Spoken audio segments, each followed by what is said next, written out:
Marcellus, Yes. start with you. Andy Reid blew that game, and he's going to cost him in the playoffs. He did not blow that game. Amazing. I don't know. Did Andy Reid live by you in KC and barbecue too much and didn't invite you over? We all know you love some barbecue. And you are taking shots at a guy who didn't prevail in the game, but did the same things that Sean McVay, who did prevail in the game, did. Sean McVay, last 2 possessions, people were saying, hey, that's a little too aggressive there. You're throwing the football when you could be running the clock out. In the same position as Andy Reid, he decided to roll the dice. They just won the game. That's just not the result that you're focused on. It's the decisions that he made that were parallel to Andy Reid. So I have no problem with Andy Reid did because I had no problem with Sean McVay did. He just won the game. Here's the real thing that you need to evolve or get left behind about, which is the running game is dead in today's NFL. It's dead, bruh. I mean, it's dead. It's the NBA's version of shooting a long two, bruh. And I'm going to give you the numbers that support this. You ready for this? If you're a top running back in this league, I'm talking about Zeke, I'm talking about Todd Gurley, those level backs. You know what you average per attempt, per carry? 4.5 to 5.0 max. Right. Amazing. Do you know what the worst quarterback by yards per completion averages? Averages, the worst. Kirk Cousins, who's number 32. Know what he averages? 10.2. Right. Simple math, I say. You carry the 2, you carry the 5. Wait a minute. I could be the worst throwing the football by average and still be twice as good as the best running back per attempt. It's the new math that hit the NBA, that has now hit the NFL in critical moments. The only thing we respect about the running game is controlling the clock. Outside of that, per attempt, per moving the chains, and per getting in that end zone, you better throw it. How we sit up here blaming Andy Reid, who's an offensive mind genius, who also put up 51 points? Why are we not directing this to the defense side of the ball? How did you give up 54?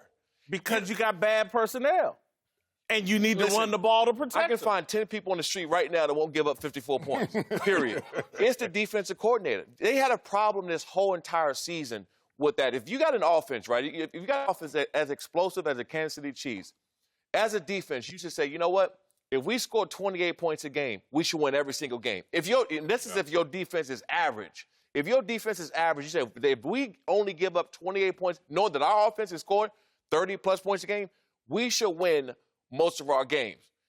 You giving up 54 basketball numbers? you giving up basketball numbers now? So at some point in time, this defense has to take responsibility. This defensive coordinator for allowing them to have the mentality to even be able to point the blame at Andy Reid has to take responsibility. These are times I'm watching, we sit back watching him like, man, I can get me 20 plays right now. I can play on this defense. Because they got nobody that's making any kind of noise on the defense side of the ball. Key to being a head coach, know your personnel. Bob Sutton, that's his name. Exactly. It's Bob Sutton's fault. And just like you said, the running game is extinct dinosaur. Yeah. Holding teams at 28 points, that's not happening anymore. You're not holding, not the Rams, these high-powered off. If you give up 28 points, you've done a great job. Say it. You're not stopping teams anymore. That day is long gone. You're not holding a team like the Chiefs to under 28 points. The Rams, you're not doing it. Hopefully, when Eric Berry comes back, he'll shore up some of that on the back end. A lot of it, communication. I'm wondering why, even Wade Phillip, why are you playing so much man-to-man? Yeah. Play some zone defense. You got a quarterback that's starting in his first year. Quit giving it easy, defined reads. Make them think. If you look at the last play that was an interception, it was a zone defense. I thought when he threw the ball, even if he didn't get tipped on his shoulder, it was going to be an interception. He was throwing in a tight coverage. But, DJ, I think you run man because of the rule change. So outside of 5 yards, I can't touch you. So let me get some tight man press coverage in those first 5 yards, have some combat, and maybe throw off the timing. That's all. You've given up so many yards and so many points. Me personally, Andy Reid is a great coach. It's easy, though, Jason, when you're moving the ball up and down the field to say, I'm not going to turn around and hand it to they were scoring points so easy. I can see when they were scoring so easy. What game of football do y'all think? This is a new age NFL. I get it, but the running game still matters. And again, when you have that defensive personnel, when you've overpaid this Hitchens guy who couldn't tackle me, when you've overpaid him, you have to protect. You got to know your personnel and say, be like, hey, man, I can't put my defense out there again. Let me use Kareem Hunt. Let me march this ball down the field. They have no timeouts. There was a time you got to know when to hold them. Andy Reid always abandons the run. Are you playing for the tie or are you playing to win? No, you're playing to win. You score a touchdown with very little time left on the clock. They got greedy. They had the ball at the 50-yard line. You didn't dropping this dude back 7 yards after what Aaron Donald and them had done to him makes no sense. If you throw it quick at the very least. If you look at that protection, how Kelsey set up like the quarterback should have kept rolling and get out. So, he set up that way, so that was some type of miscommunication. Or Mahomes didn't roll all the way out. Job is to catch the ball. To catch the ball. They put him in a situation with a defensive end he should have never been in that situation. His body position was such where it looked like Mahomes should have got outside of that. He was positioned that way. It just didn't work. You're going to keep changing this question until you get the right answer. What? Because, look, the thing about this is, are we going to blame Andy Reid? Absolutely not. Andy Reid was in the shootout. He said, I got bullets too, and we just going to go at it. You want him to say, oh, let's play conservative. Let's manage the clock right here in this situation. You can't do that because any time left given to the Rams in this high-powered offense, it's too much time. So you're trying to milk it, but at the same time, you got to just keep pace with what's going on. We just got on the freeway.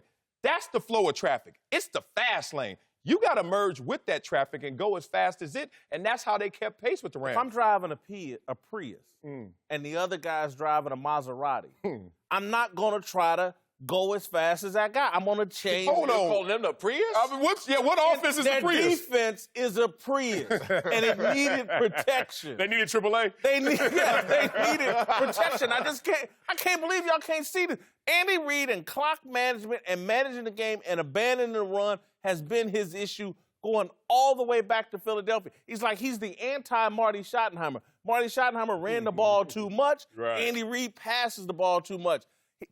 If I had watched that tape of Seattle the week before and watched them just line up at every play, jam it down their throat, 8 yards per carry, and you don't want to give Kareem Hunt the ball for 14 times?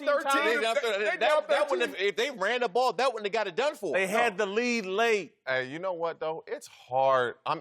It's hard. How can you get on Andy? He scored 51 points. It's hard to complain. They gave up 21. They gave up 21. But that's what happens when you got a first-year quarterback star and he's going to hold on to the ball. And you ask him to do too much. When you could have handed the ball to Kareem Hunt. He had too much all year. Yeah. All year he was the magic man. Or the possession before when he threw a 73-yard touchdown. You weren't saying that's too much. Nope. Now all of a sudden, you know what? When you have a narrative, when you have a story, when you have a compiling of a resume against someone, it's easy to pick something like this, which is minute. I mean, you're talking about something so small, and it just attaches to everything else that you have. I like Andy Reid. Don't sound like it. Again, he's made a mistake. I'm going to call him out for it. He has a weakness. Andy Reid's been one of the best coaches in the NFL for 20 years. Yes. No Super Bowl. There's a reason why. There's a reason why. Hey, it can't all just be, their playoff losses, though, is nip and tuck. He's not getting blown out. Every game is close. Okay. This is playoffs. They're going to put that in his obituary. He didn't get blown out in playoff games, but he didn't win. Hey, as long as he has Patrick Mahomes, the next 5 to 7, 8 years, he has a chance every year. He has a chance every year. I'm not putting McNabb on Mahomes' level, but he had McNabb for a long stretch and didn't win a damn Super Bowl. Now here he is again with another guy. I've seen this from Andy Reid before. Everybody has been like, hey, man, we know you love the passing game, but you can't hand the ball to one of these running backs. And for y'all to sit here and act like Todd Gurley or any of these other running backs aren't contributing to the team's success. Hold on, let's stay in the vacuum. Did Todd Gurley have a great game? 54-51? No. And Sean McVay, did you use the running game? No. In that game, I'm not mad at Sean McVay either. Let me tell you this. Yes, sir. This is where I go back to know your personnel. If Andy Reid had Aaron Donald, I would have been as aggressive as Sean McVay. If Andy Reid had a defense that basically produced 21 points, I would have been as aggressive as Sean McVay. He doesn't have Aaron Donald. They played well, man. They scored defensive touchdowns. I saw Houston coming around that corner left and right. Not like we've seen this out of the Rams defense all year. They wasn't putting, stealing 21 points. But okay, Aaron Donald's been. He's leading the league in sacks. He is. And they were blocking him one-on-one a lot of times. How did that Saints game go? They got 0 sacks against the Saints. And you talk about in a game where it's a shootout. when you're going shootout to shootout, we ain't sitting there talking about this defensive line and running game as much. I think it was game plan specific. Let's attack them and keep pace with them in scoring. And It's a different NFL, though. The game is completely changed. The I can't wait days for of the seeing Super Bowl. somebody running the ball 30 to 40 Saints play times. defense, and they run the ball. And y'all sitting here with Alvin Kamara and Mark Ingram, and the Saints are the best team in football. So you saying they we gonna just be in the sat Super through a Bowl? discussion. We just sat through a discussion acting like the running game is extinct and you got to go away from it. When I'm looking at New Orleans, Drew Brees is going to be the MVP. They're the best team in the league right now. They're likely going to win the Super Bowl. Alvin Kamara, Mark Ingram, they're running the ball. But Andy Reid, nah, you don't need to. You got Kareem Hunt. You just watched the team gash him 8 yards a carry. Nah, put it all on Patrick Mahomes' shoulder. Even though he's done fumbled twice, he done thrown interceptions. Just keep putting it all on Patrick Mahomes. Ooh, I can't wait to the Super Bowl. He'll learn from this. Man.